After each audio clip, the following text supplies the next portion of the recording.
resource person, Paresh Kapasi, completed his chartered accountancy course in 2022. 2002. He was a rank holder at All India level in CA Foundation course. He is founder of Ms. Paresh Kapasi and Association, a chartered accountant firm since 2002 and has over 600 corporate, non-corporate clients. He is an avid learner and reader and believes in India First policy. He writes the column Tax Ramayana on income tax for Gujarati Midday for more than 2.5 years. His more than 100 articles are published in Gujarati Midday, Chitralekha, Commodity World. He loves to interact and discuss with students and members of various industrial associations on way forward in tax and economy related matters. Welcome to S.S.T. College of Arts and Commerce, sir. On behalf of S.S.T. College, I am inviting you to start the session. Thank you, sir.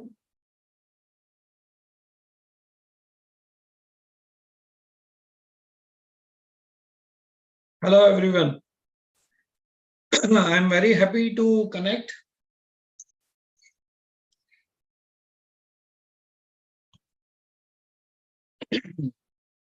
I'm very happy to connect and interact with the students of S.S.T. College. And it's been a privilege, and thank you, Mithili ma'am, for providing with my introduction. And today's topic is Budget 2023, which was presented on 1st February by our respected Nirmala Sitharaman, Finance Minister, and she presented the budget. This budget was called as a Amrut Kal budget. And Amrut Kal budget means it will be a start of the new level of prosperity for India with its 140 crore population. It has got a lot of potential in terms of technical, industrial innovations and advancements, and from a $3 trillion economy to $11 trillion economy that our respected Prime Minister is hoping for by 2030. So with that, I would like to start my discussion.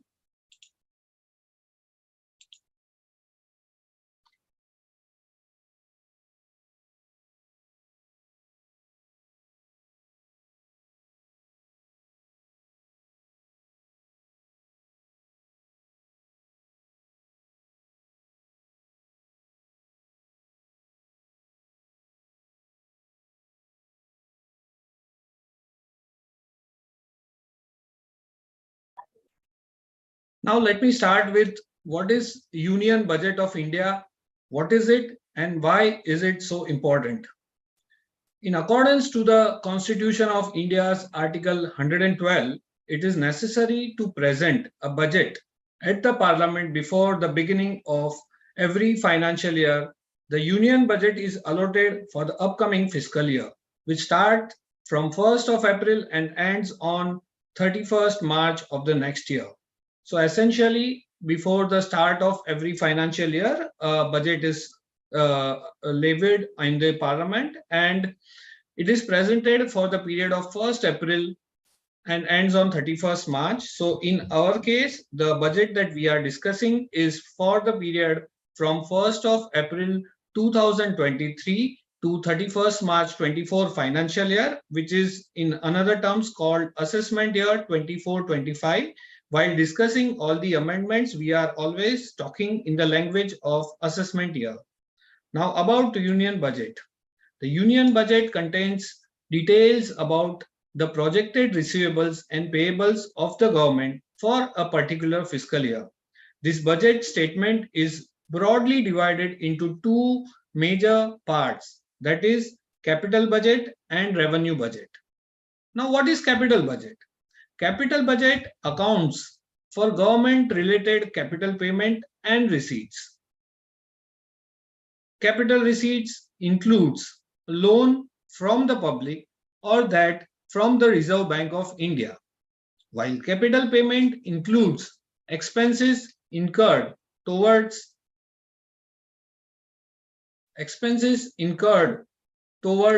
health facilities, development and maintenance of equipments, as well as educational facilities. What is revenue budget then? Revenue budget, as the name suggests. 1 second, sorry to disturb. Your screen is not visible. Yes, madam. Screen is not visible. My screen? Not visible. Screen I'll share after 15 minutes. Okay, sir, no problem. Thank you. Okay.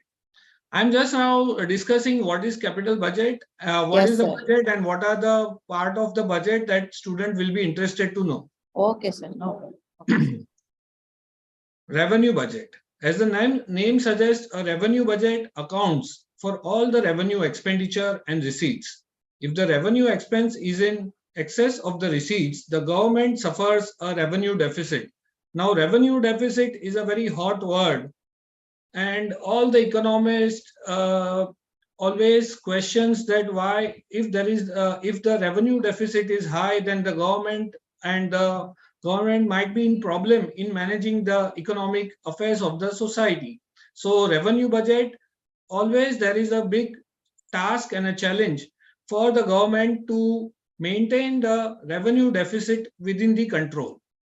Revenue deficit is certainly an important word that all the students should be noting down and keep always in account. Like in our household expenditure also, if we spend per month excess amount of expenditure as compared to our earning, then that will also at our household level also result into a revenue deficit.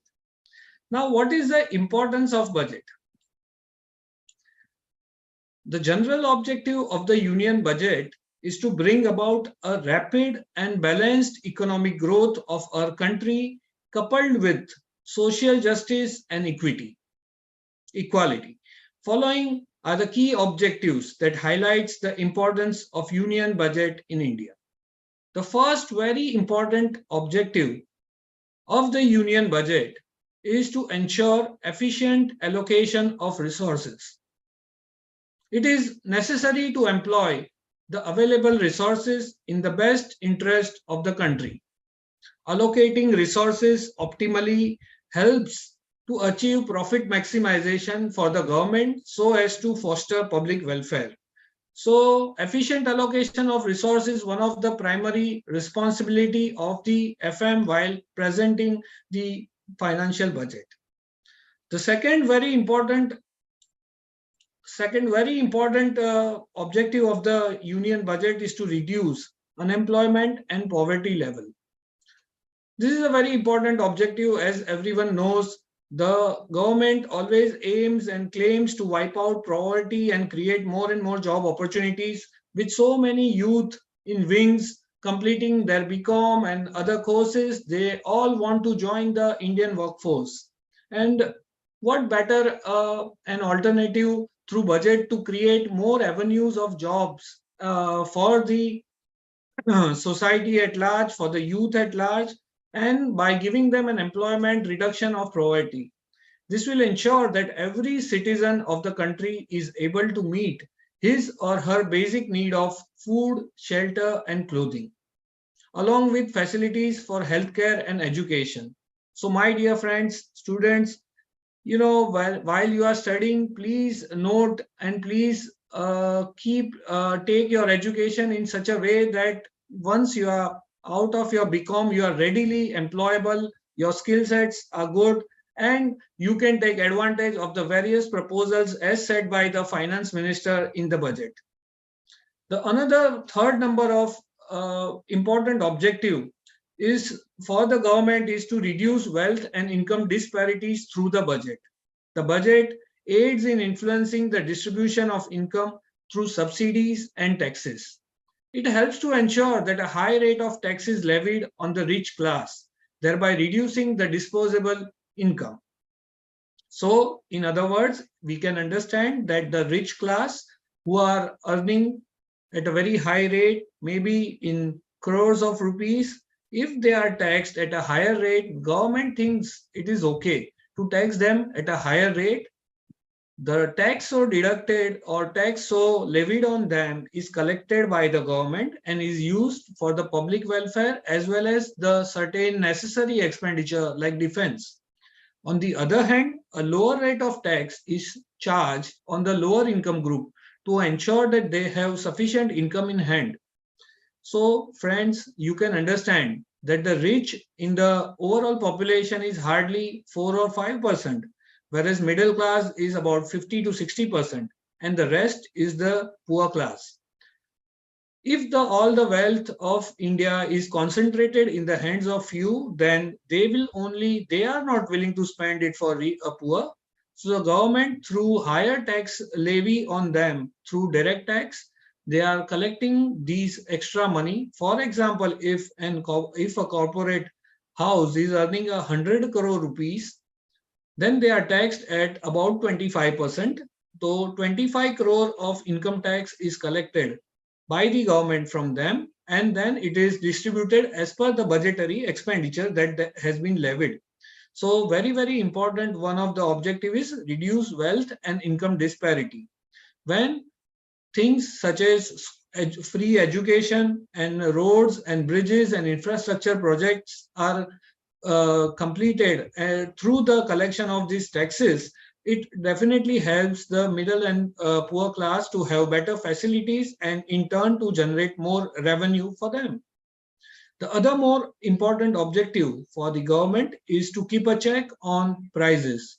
Now, every household, every mother, every child, every middle class person, or every poor person is always complaining about the price.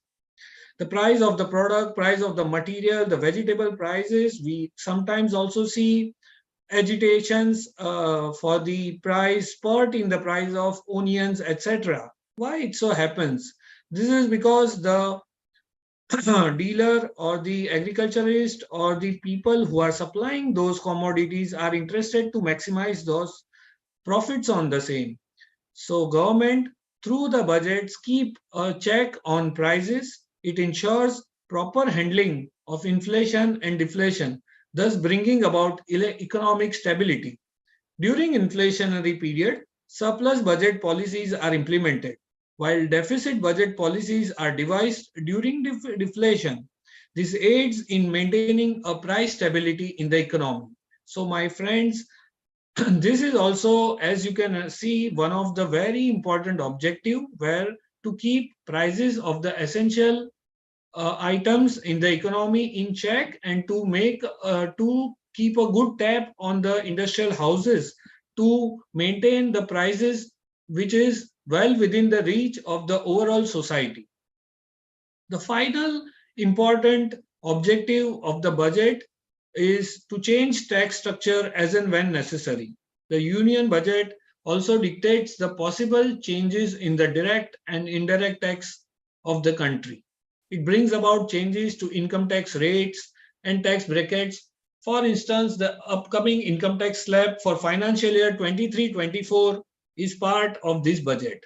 So friends, I hope that with this my discussion, you had a good idea of why a budget, why the union budget of India, what is it, and why is it so important. In nutshell, it is a budget which is levied for the next financial year coming into play, and there is a capital budget, there is a revenue budget with the objective of equilibrium in the income disparity and also reduction in poverty, making them available good infrastructure and changing the tax structure as and when required. With this, I want to start my actual presentation on the direct tax changes on in the financial budget as given by respected Finance Minister Nirmala Sitharaman on 1st of February 2023. So I am sharing my screen. Madam, please let me know if you can Yes, see. sir. Can you, I'm just sharing my screen. Can you just let me know whether it is visible or not? Yes, sir. It is not visible to me. Wait. Yeah, ma'am. I'm doing it.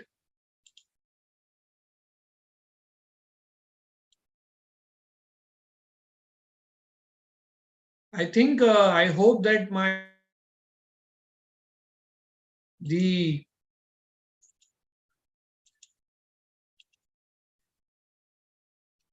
good idea about the Visible, sir.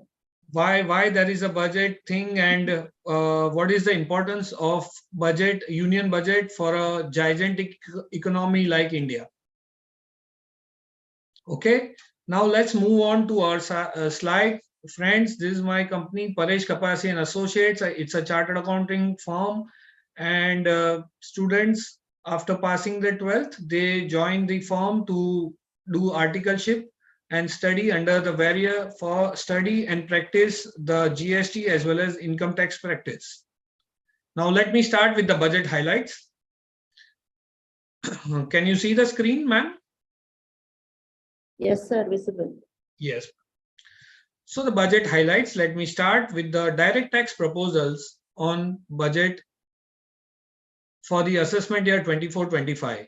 On 1st February 2023, the fifth budget under Modi 2, Modi 2 means the second term tenure of Modi ji, was presented by Union Finance Minister Nirmala Sitharaman.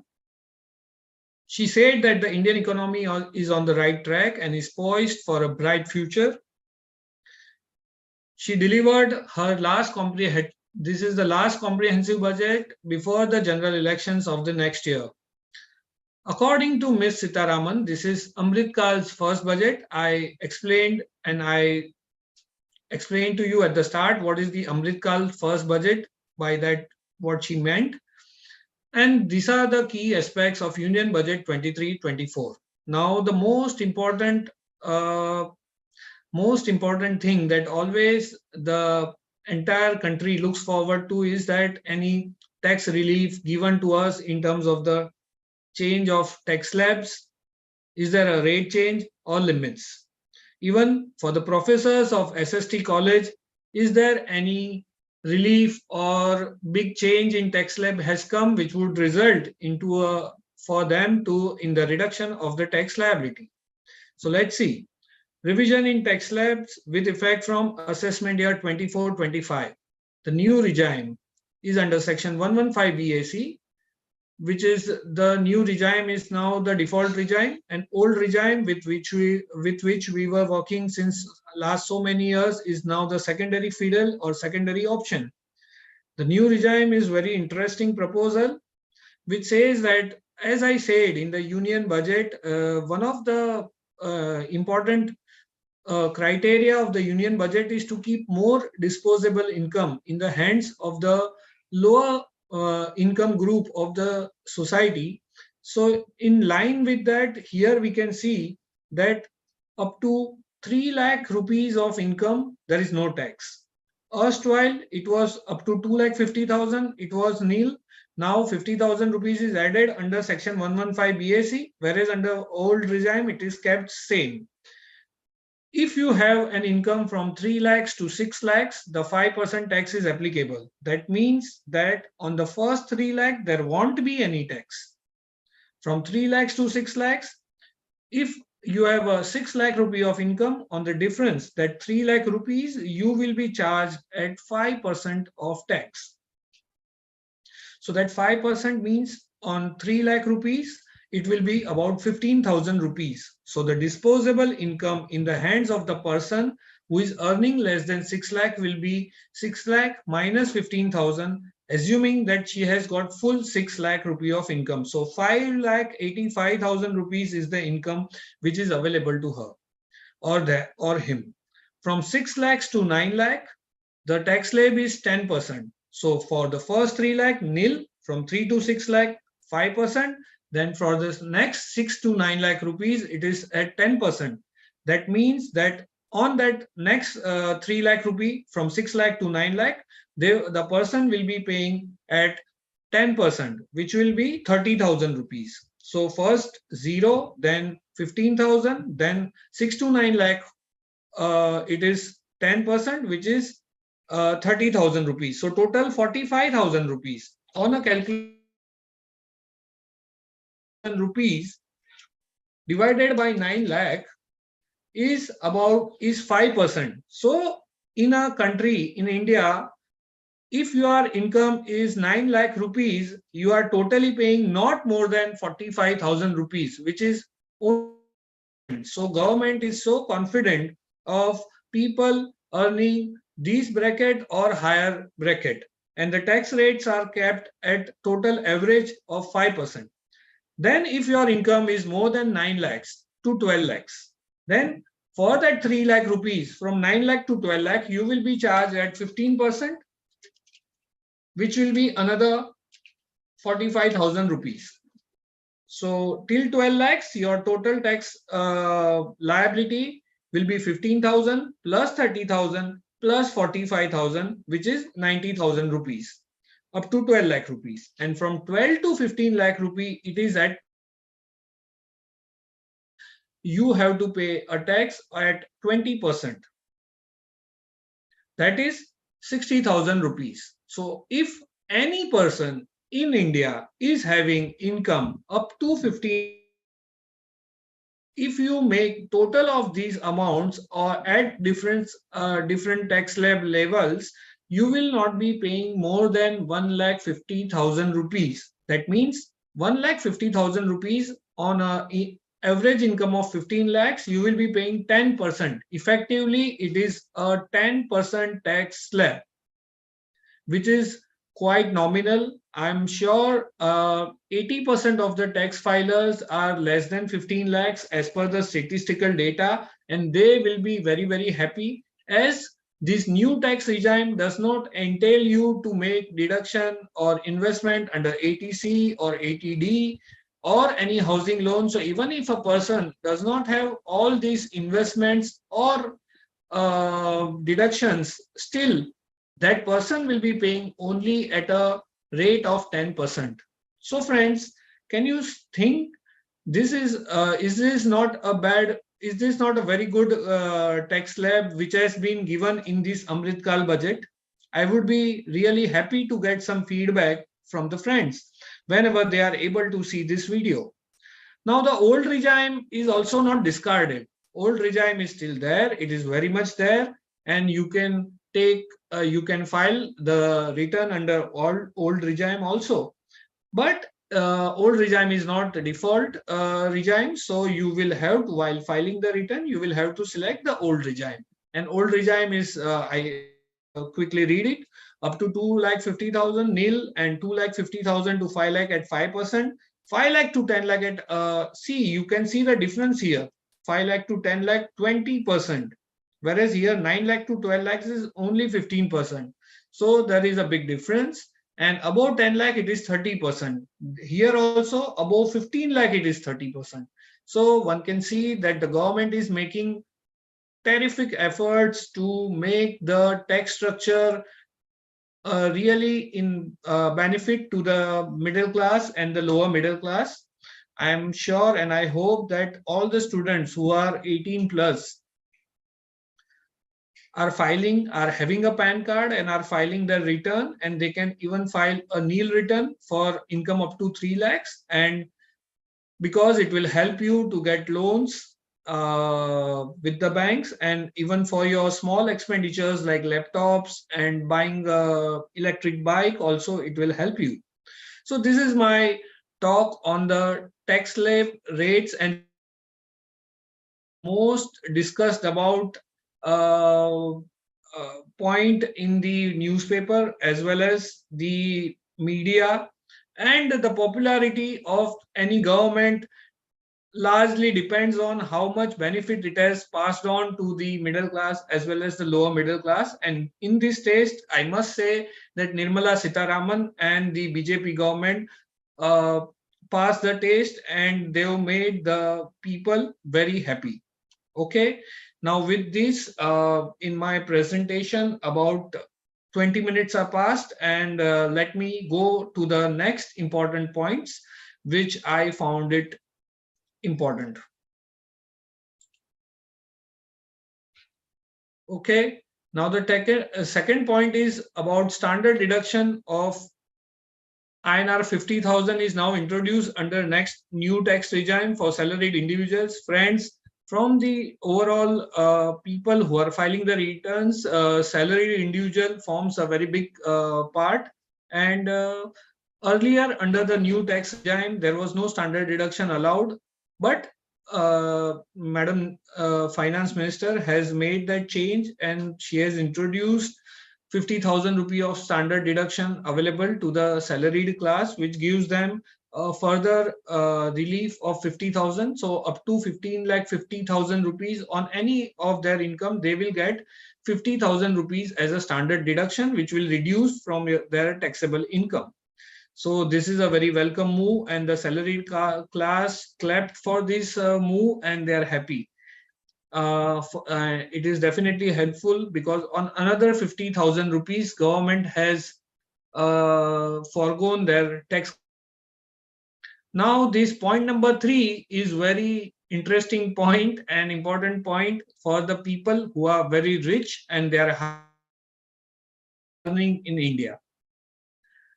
The surcharge limit, the surcharge on the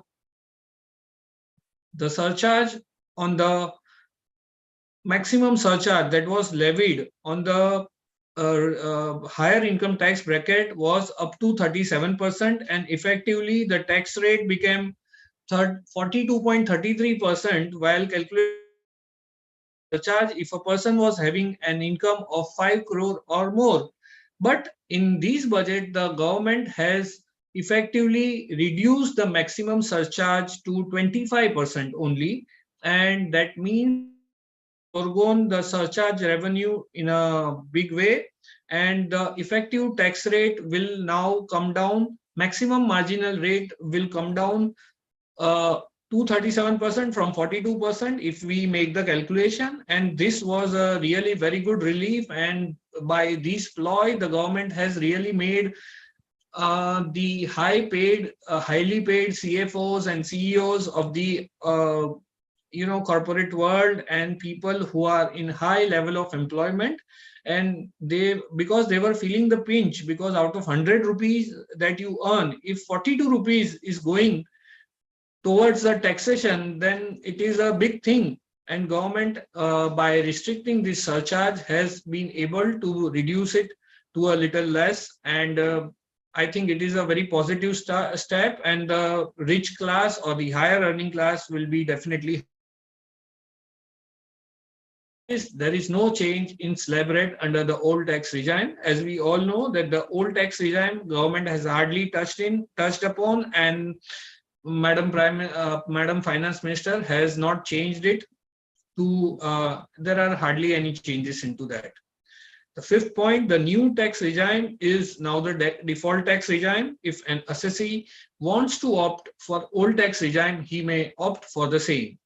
So that means that when you will start, or when the tax consultants or chartered accountants or the individual by themselves will be filing the return, they will be filling up the form under the default tax regime. That will be the new tax regime only. If an assessee wants to opt for old tax regime, he will have to opt for the same. That means that in the last year, the old tax regime was the default tax regime. In this year, the new tax regime is now the default tax regime. So unless you change it to the old tax regime, your return will go into the new tax regime. So please note that. For my few friends at S.S.T college who are filing their tax return online, this will be an important point. Now the next point. Increase in limit of rebate under section 87A. The available rebate under section 87A has been increased from rupees 5 lakhs to 7 lakhs in this budget, in the new personal tax regime under section 115 BAC.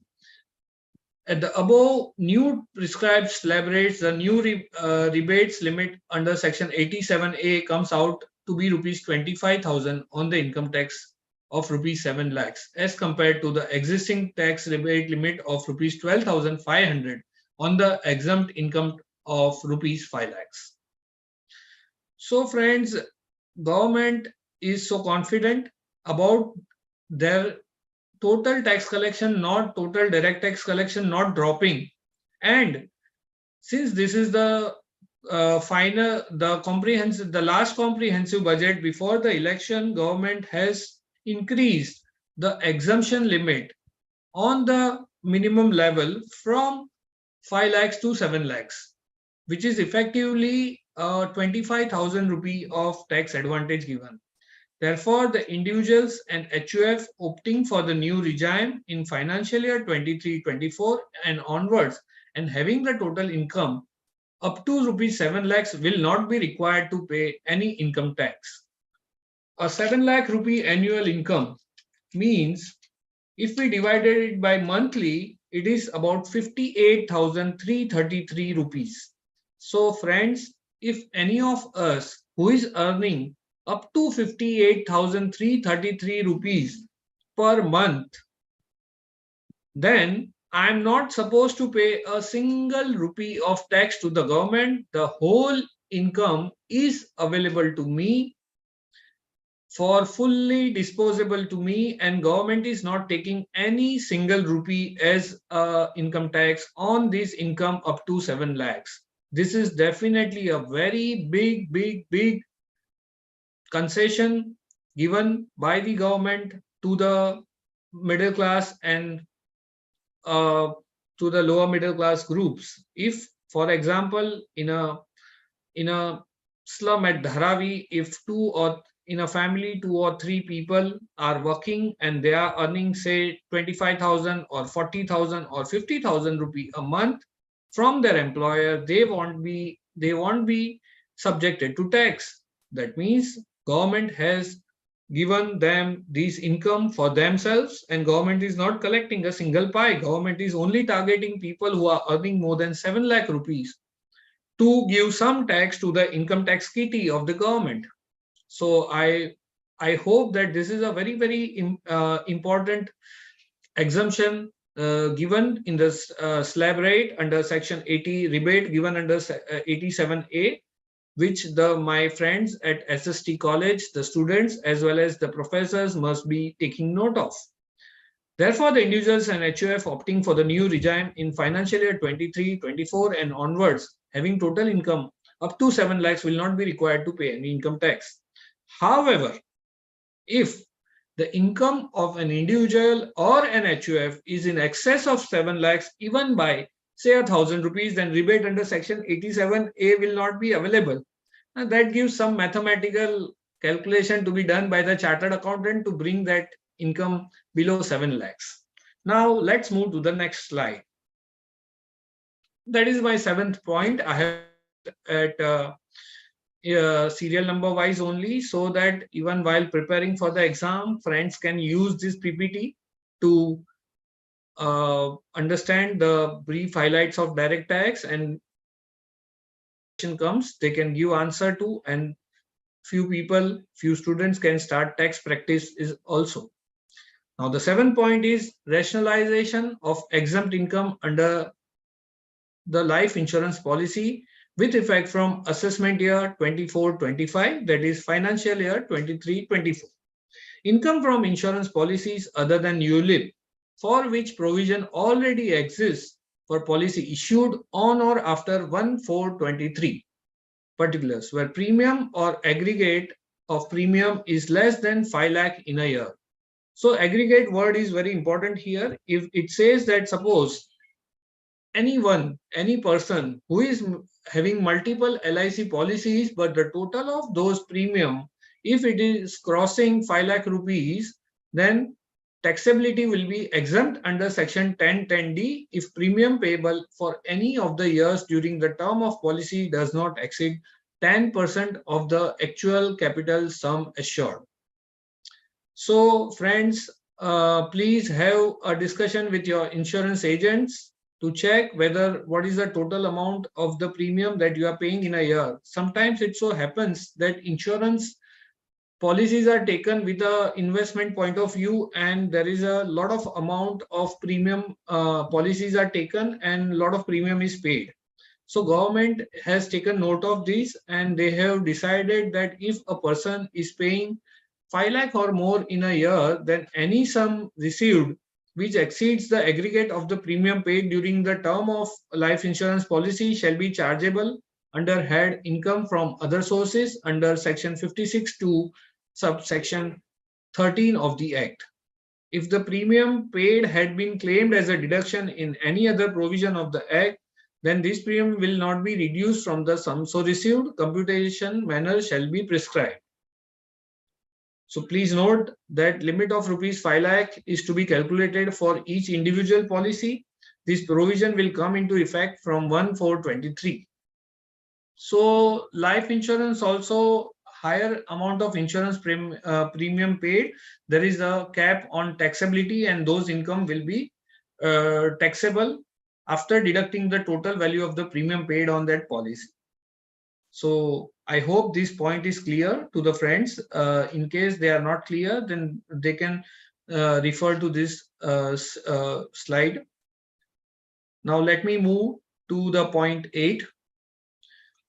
This point is important for all the businessmen who are having a turnover up to 3 crore. Essentially, they are the micro, small, and medium enterprises. I believe that friends who are having income tax as a subject in their graduation must be knowing about section 44 AD and 44 ADA, which is presumptive scheme of taxation for small businesses. It applies to certain resident individual, HUF, and partnership firm other than LLP carrying on eligible businesses. Shall be deemed to be the profit and gains from the business subject to certain condition. So the limit now is up to 3 crores, and when in the business there is a 5% or more collection in cash, then the limit is set up to 2 crores. So in case your business is having a turnover up to 3 crores, you can directly declare 8% as your net profit, net taxable profit, and you can do away with maintaining of the books of accounts, which will be reduction in lots of hardship of preparing and keeping an accountant to keep books of accounts and submit it to the government. Government is, in this way, we can see that government is trusting the small businessmen. The government is saying that if you declare 8% of your net profit of your turnover, then we will not bother you with preparing of the books of accounts, etc. And it will be like a simplified tax return for them, and it will bring a lot of peace of mind. Similarly, for under section 44 ADA for small professional, applicable to certain residents assessee who are individual, partnership firm other than LLP, who are engaged in any professional referred to in section 44AA1 of the Income Tax Act 1961, a sum equal to 50% of the gross profit is deemed to be your profit or gains from business, or higher profit as the case may be. So friends, if you are a professional, a chartered accountant like me, and you are a small professional, your turnover is less than 75 lakhs, then you can declare 50% under this section 44 ADA, and you can file your return. Government is okay if you declare 50% of the gross profit, but mind you, if your profitability is higher than 50% or profitability is higher than 8% in case of a small business, then you must declare higher profit and not the 50% or 8% as the case may be. Government wants that if your income is less than 50% or equal to 50% in case of a professional, or less than 8% or 6% in case of a small business, then 8%, declaring 8% will allow you to not prepare books of accounts and file under this section. But if your income is higher, then you must have to show higher income. Please note that this is a very important section for a very large number of businessmen as well as professional who falls within this bracket, which is about 75 to 85% of the total businesses being done. Okay, so with this, I hope that my friends, the students are able to understand this presumptive taxation under section 44 AD and 44 ADA, which covers a large set of assets. Now let's move on to point 9.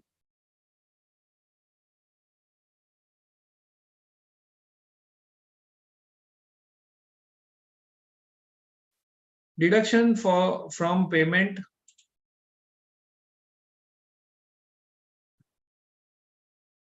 to micro and small suppliers will now be on actual payment basis. It so happens that micro and small enterprises are not given timely payments, and government is definitely considering some kind of punitive challenge to the corporate houses as well as the businesses who are not paying to the micro, small and medium enterprises within due time. It is proposed to insert a clause H under section 43B, which states that any sum payable by the assessee to a micro or small enterprise beyond the time limit specified in section of the micro and small and medium enterprise development shall be allowed as deduction only on actual payment. So that means that under section 15 of the MSMED Act, within 45 days, the micro and small enterprises payment has to be done. For example, if S.S.T college buys few books from a book shop, then they can claim that expense of payment to the bookshop only if it is paid on actual payment basis. Only if the bill has come, they cannot claim the payment from 1/4/20 period. If you have not paid, you can't claim that expense.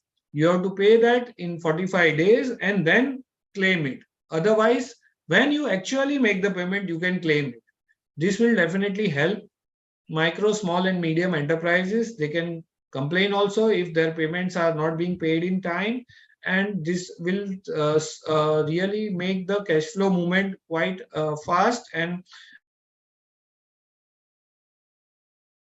small enterprise will have any dues beyond 45 days in their balance sheet, which will help them to strengthen their balance sheet and move ahead of the income earning. So this is a very important point that which I wanted to bring to the notice of my dear fellow students. Now, point number 10. We are almost at 40 minutes, Maithili ma'am. So I'll quickly now take points from here on. Okay, Extension sir. Extension of date of incorporation for eligible of startup for exemptions. I'm sure that in our college there are a few bright students who have startup ideas. So please go through this ATISC. The total they have set up the um, exemption for startups to further promote the development of startups in India, to provide them with a competitive platform. It is proposed to extend the period of incorporation of eligible startup from up to first day of April 2024. Now, relief to startup in carrying forwarding and setting off losses. We all know that during the initial years, startup makes huge losses. So the eligible startups can set off and carry forward the losses incurred during the first 7 years after incorporation, even in the case of a change of shareholding, provided 100% of the shareholder as on the last day of the previous year in which loss was incurred continues to hold those shares on the last day of the previous year in which the loss is set off. The time limit of 7 years is increased to 10. Up to 10 years, you can set off your losses if the original shareholders are still there on the board. Now, 12th point is limiting the rollover benefit claimed under Section 54 and Section 54F. A very interesting point. There are very, very rich people who are, when they say sell their businesses or land or anything, they earn capital gains into 100 or crores of rupees. Recently, in the newspaper, there was a headline that Lodha Malabar had one investor who Taparia Group who bought or booked two apartment worth 269 crore rupees hurriedly in the month of March because government really curbed these and government has curbed the long-term capital gain tax, long-term capital gain which can be invested under section 54 and section 54F limit to 10 crore rupees. So any person who is selling their business or any huge asset and is having a capital gain of more than 10 crore rupee won't be able to set off investing in a residential property. They will be only able to invest up to only 10 crores and setting off that capital gain. Above that, it will be taxable. This is really a smart move by the government, which saw hurriedly in the month of March a lot of investments happening in the residential property to take advantage as from 1st of April, this advantage was being lost. Now, prevention of double deduction of claim on interest on borrowed capital. Definitely, the Finance Act 23 has proposed to insert a provision after clause 2 of section 48 so as to provide that the cost of acquisition or the cost of improvement shall not include the amount of interest claimed under section 24 or chapter 6A of the act. These on couple of reading students will be able to understand. Now 14 point, cost of acquisition in case of intangible assets for computing capital gain. The cost of acquisition and cost of improvement for intangible asset or any sort of right consideration has been paid for acquisition shall be considered to be nil. That means intangible asset, you can't put your any cost of acquisition without making the actual payment. Now conversion of physical gold to electronic gold receipts, vice versa. Government to keep our currency stable, government needs electronic gold with them. So they are trying to make the physical gold, which is held in large quantity by each and every class of Indian taxpayers, to convert into electronic gold receipt. It will help them to not to keep the protection of the physical gold needs a lot of care, whereas electronic gold is quite easy. So government is giving this incentive. I hope that the students of our college will discuss this point with their parents to convert physical gold into electronic gold to an extent and understand this initiative by the government. Now, taxability of marketing debentures. The capital gain arising on transfer, redemption, or maturity of market-linked debentures shall be taxed as short-term capital gains, even if it is held for more than 2 years or 1 year or 3 years under Section 50AA. So that means market-linked debentures are now short-term capital asset henceforth from assessment year 24-25. Now, 17 point application. This is pertaining to charitable trust. So there are quite a bit of new conditions which are added pertaining to the corpus and loans and borrowings. And then there is a date of filing of Form 9A and 10 is advance. This is important as due date for filing return of income is 31st October. Due date for furnishing audit report in Form 10B is 30th September. And due date for furnishing 9A and 10 for accumulation of income is 31st August. This will definitely even I believe that S.S.T college will be a trust, so their chartered accountant should be made aware of this change in the provision as it is rightly applicable with effect from assessment year 24-25. For the current financial year which just ended, assessment year 23-24, these conditions are not apply. And very interesting, exit tax. Finance Bill 2023 has proposed an exit tax under section 115 TD of the Income Tax Act if a trust or institution registered under section 1023C or 12A or 12AA has not applied for re-registration or does not apply for renewal after expiry of 5 years, or the trust or institution registered provisionally does not apply for regular registration after expiry of 3 years, then they will have to pay an exit tax. So that means that all the trusts now are to be handled very, very carefully.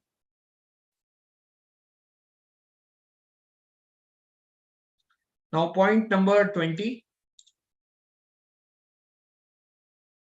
Denial of exemption under section 139, an option to the taxpayer to furnish updated return of income up to 2 years from the end of the assessment year. Now, it is proposed under Financial Bill 2023 that tax exemption under section 1023C and 12AB shall be available only if the return of income is filed by the trust or institution within time prescribed under section 139(1). This is again pertaining to trust. Then treatment of donation to other trust, very important. Eligible donation made by a trust or institution to another trust shall be treated as application only to the extent 85%. Even if you contribute 100 rupees or a 1 lakh rupee, then 85,000 worth of deduction only will be available if you have made trust to trust transfer. And there are combining provisional and regular registration under section 1023C or 12AB or under section 80G in some cases. The newly formed trust and institution that have commenced the activity shall make the application directly for regular registration instead of provisional registration. This is a very welcome change, and I think it will be helpful to all the newly formed trust and all the younger generation who are coming to make better changes in the society through formation of trust. So in trust, I think quite a substantial changes are made, and here it is summarized well. Now let's move to point 23 quickly. I think TDS on cash withdrawal is not good. 2 crore se zyada, if you are withdrawing, then there is a 2% TDS, and now that limit is increased to 3 crores, where the recipient is a cooperative society. TDS on online games is a very, all the time in IPL, it is online gaming apps and everything is displayed. So people are being attracted to that. With effect from 1st July 23, a new section 194BA is proposed, and TDS shall be levied at 30%, where the net amount of winning exceeds 10,000. So if you win any amount on online gaming, your tax deduction shall be at 30%. Tax collected at overseas tour package. People who are going on overseas tour package, their tax deduction will be at 20%. So if you are going and spending a 2 lakh rupee on overseas tour package, 40,000 rupees will be collected as a TCS by the government. 26. TDS on interest of listed debentures. Exemption from TDS on payment of interest on listed debentures to a resident is removed. As a result, TDS shall be deducted from the interest payment made to the resident individuals. These are all provisions pertaining to TDS. I hope that my fellow student friends are knowing about this TDS provision. TDS on payment of accumulated PF balance. A large chunk of people, salaried class, is having their accumulated PF balance. So TDS rate on withdrawal of accumulated balance from Provident Fund under section 192 has been amended from maximum marginal rate to 20% in case where the assessee has not furnished their PAN number. So it is very important to furnish your PAN number. Then government has taken certain steps to resolve the TDS credit mismatch. One can read here. And then the point number 29, section 206AB and 206 CCA requires higher TDS, TCS for those specified persons who have not filed their income tax return. So my friends, please file your income tax returns if you are 18 years and above, and also your parents, because under this section 206AB and 206 CCA, higher, if your TDS aggregate of at least 50,000 in previous year is there, an amendment is proposed to exclude, then there will be a TDS deduction at a higher rate. An amendment is proposed to exclude persons who are not required to file a return of income and are notified by the government from being considered as specific person. These 29 points are my points for direct tax proposals. Now I want to speak about senior citizen savings scheme deposit limit, which is increased from 15 lakhs to 30 lakhs. this is definitely one of a very big cheer thing that suppose your parents are getting retired and they are senior citizen, then they can put up to 30 lakh rupees under senior citizen saving scheme at the interest rate of 8%. Further, the maximum this senior citizen saving scheme, I'm sure that all the students as well as the teachers who watch this video will take advantage of, because it is certainly uh, offering a higher interest rate, and limits is now substantial up to 30 lakhs. For it will definitely it will also help in bridging the revenue deficit for the government as far as government is concerned. Further, the maximum deposit limit for post office monthly income account scheme is also enhanced from 4.5 lakhs to 9 lakhs, and from 9 lakhs to 15 lakhs for joint account. So this for both these schemes, it is a good news. Even for women, minister is woman. She has proposed Mahila Samman Bachat Patra Yojana is a saving scheme launched by the government of India to encourage women to save money and become financially independent. The Mahila Samman Saving Certificate offers tax benefit under Section 80C of the Income Tax Act 1961. Urban Infra Development Fund will be established at an outlay of 10,000 crore. 50-year interest-free loan to state government will be given.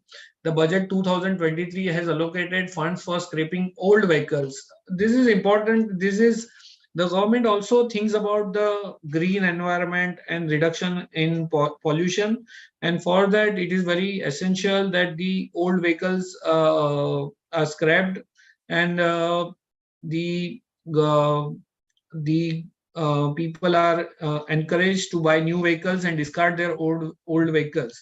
For that, they have allocated funds for scrapping old vehicles, and also provides support to states in replacing their old vehicles and state ambulances. The National Apprentice Promotion Scheme to provide stipend to 47 lakh youth over next 3 years through direct benefit transfer. This is definitely a very welcome point, and I will study this National Apprenticeship Promotion Scheme and will share with you, ma'am, Mithili ma'am, will share with you the detailed points so that more and more students of S.S.T college can take advantage of these direct benefit transfer yojana of government. And I hope that before we have our next session with me, at least about 5 to 10 students are registered of our college into this national apprenticeship promotion scheme, and they are getting benefit of some money received through direct transfer under the scheme. An integrated IC portal will be established, which will help investors to reclaim unclaimed shares. Unclaimed shares are a big thing, because people who die, their shares remain unclaimed by their next generation, and unpaid dividends also remain. So it is a welcome steps to have an integrated IT portal. And then there is another second last point, revamp credit guarantee scheme for MSMEs.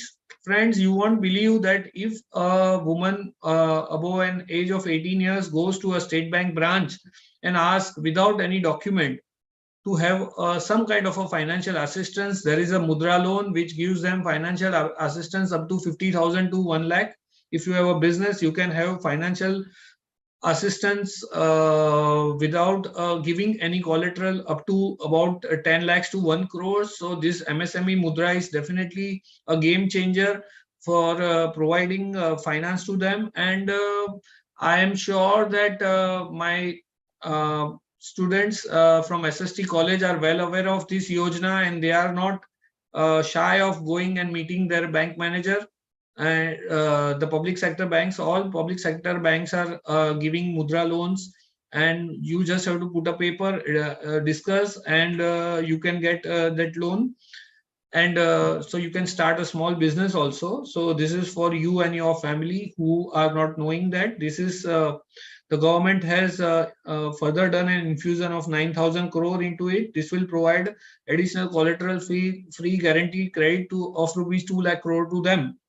2 lakh crore rupee of additional collateral free guarantee to the lower middle class group.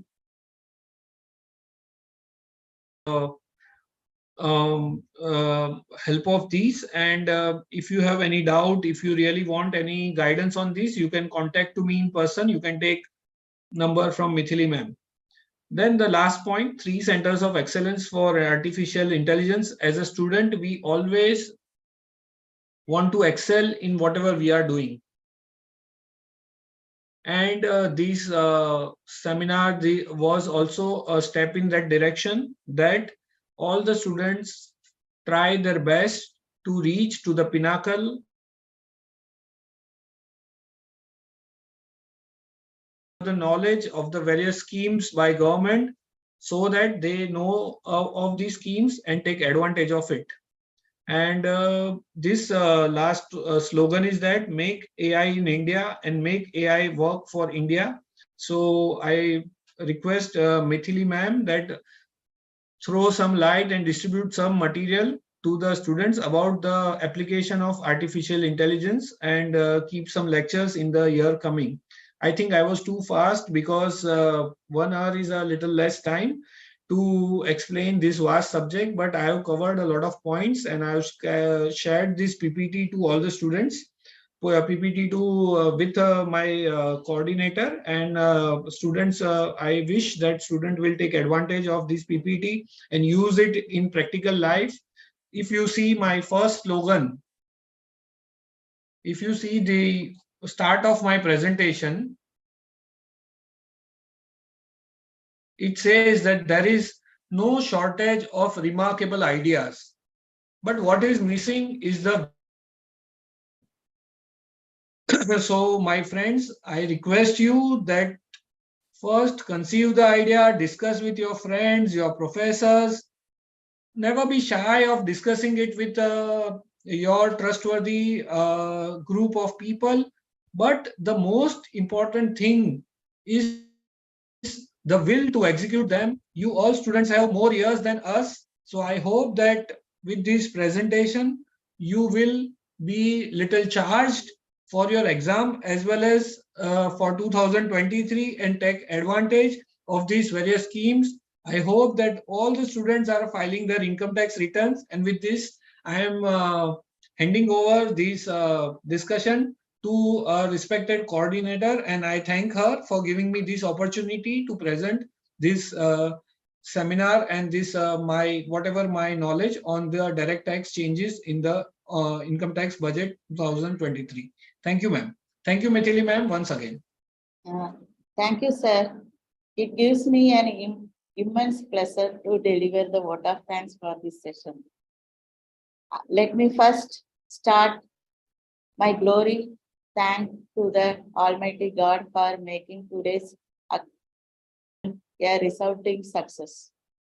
First of all, I am thanking our resource person, Paresh ji, to explain very politely and also detailing about the tax of 2023. Every section was covered very well, sir, and a new change which are helpful to all tax payers are explained well. About it was explained very leniently and clearly. Whoever are seeing this session will understand and get benefit from this. And the main difference between old tax regime and the new tax regime was well explained, and benefit to the students and women was explained, and the educational institution benefits through our tax 2023 was explained very well, sir. On behalf of S.S.T College, thanking you once again to give your knowledge, share your knowledge, and also spending your valuable time with us in the, you are also in the pressure of end of year completion work. In that you have given us some time to share your knowledge and educate our student also. Thank you very much, sir. And I am very grateful to thank our founder principal, Mr. Dr.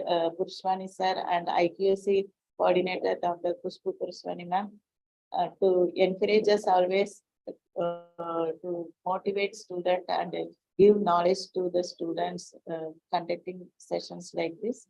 And thanks to all vice principals, faculty members, and also all teachers, not teaching staffs, and also technicians who are supportive to conduct every session. Thanks one and all the participants who made this session very successful. Again, I am thanking to CA Paresh Kapasi sir to spending valuable time with us. Thank you, sir. Thanks a lot. Thank you. Thank you. Thank you, sir. We'll end the session, sir. Thank you. Thank you. Thanks.